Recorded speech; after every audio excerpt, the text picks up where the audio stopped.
July 3rd, 2025. I didn't sleep as long as I was hoping. Had an alright morning. I was basically anticipating some things I ordered a couple days ago, I guess a couple days ago, and I had to next day them so that they would arrive today before July 4th. Otherwise, I would have had to wait till next Monday, and I need these items so I can get a lot of work done. And everybody in the house left sometime in the early morning. Well, not early, but mid-morning, I guess. So I knew I needed to pay attention for when the driver showed up. I checked my app, said eventually it narrowed it down. Looks like your package will arrive between 9:45 and 1:30, I think is what the original estimate was.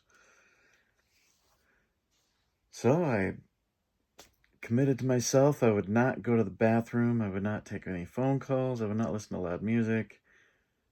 The door of the bedroom is a little bit cracked, so I can kind of hear if there's traffic, any cars come or whatever. And somehow I missed it.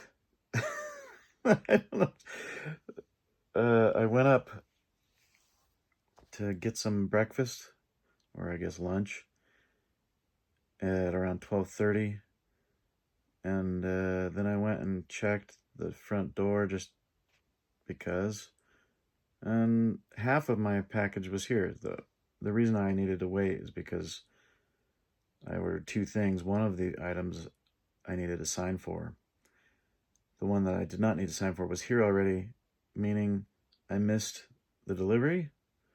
And it said on the sticker that the door tag, that it was like an hour before that. I have no idea how I missed it. The delivery guy had to be a ninja. Either knock extremely quietly or definitely didn't ring the doorbell. Anyway, I was, needless to say, a little frustrated, but the first item I was able to kind of jump in on and start working with that and getting that integrated in the setup. And so I kind of mostly focused on that for the bulk of the afternoon there.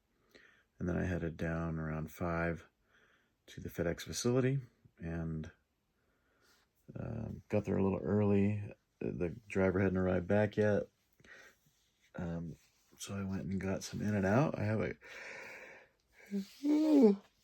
had In-N-Out since I moved here. It's been a while.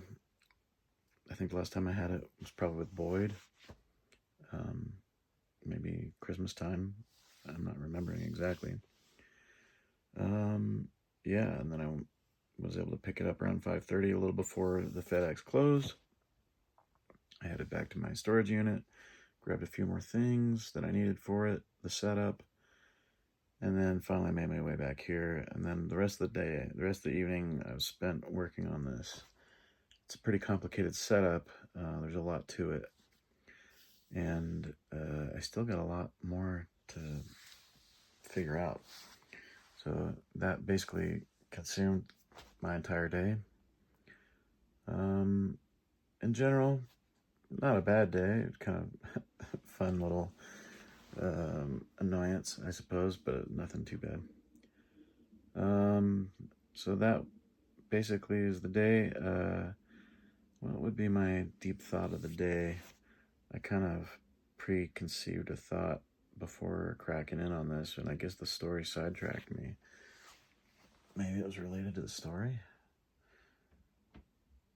I'm not sure. Well, anyway, yeah, no thoughts at the moment. Did I write anything down? Sorry about the delay here. I'll see if I can be quick. I don't think I wrote anything down. Let's see. Oh, yeah. Well, it was a deep thought, I think.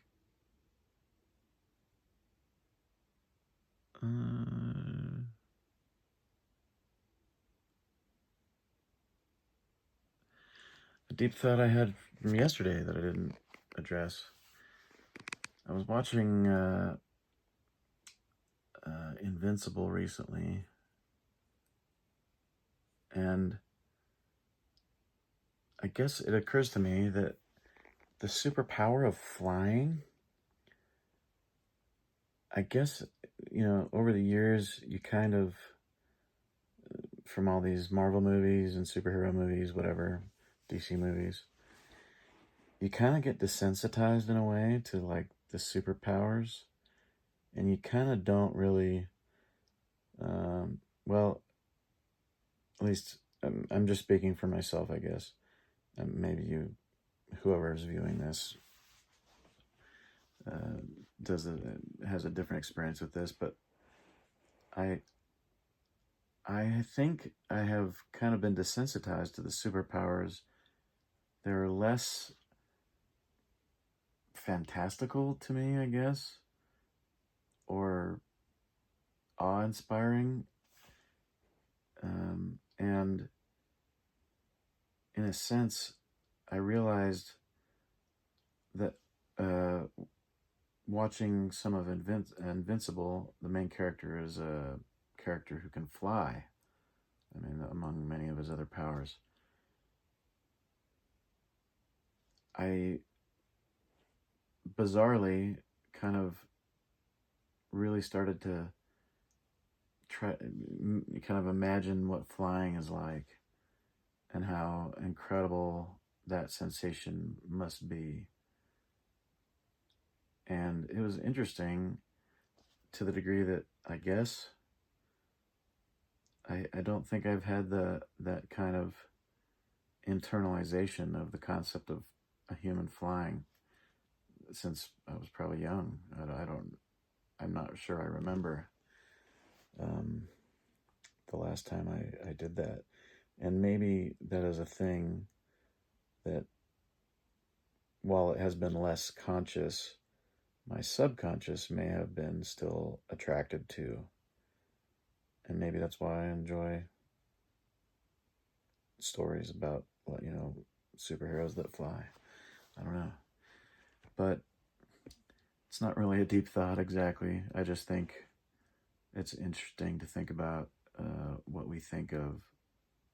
What kind of be reminded of the thoughts we had as children or as young people or at any time in our past, and how those thoughts had such, powerful draw to our emotions and our imaginations. Anyway, I think it would be really cool to fly.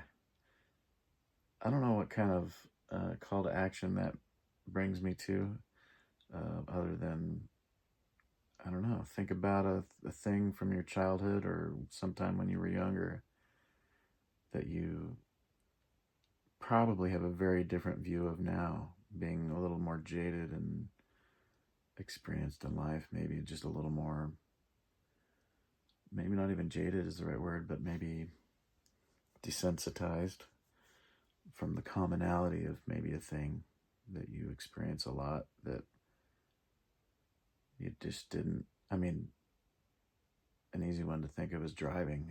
I remember before I could drive, I wanted to drive so bad. I still enjoy driving, actually, probably more than most people, but definitely, I think adults tend to think of driving as a chore, and how incredibly different that is from our perspective as being a child.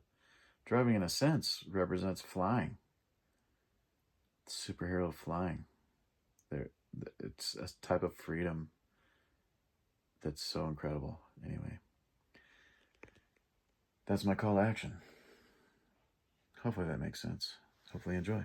Until next time, take it easy.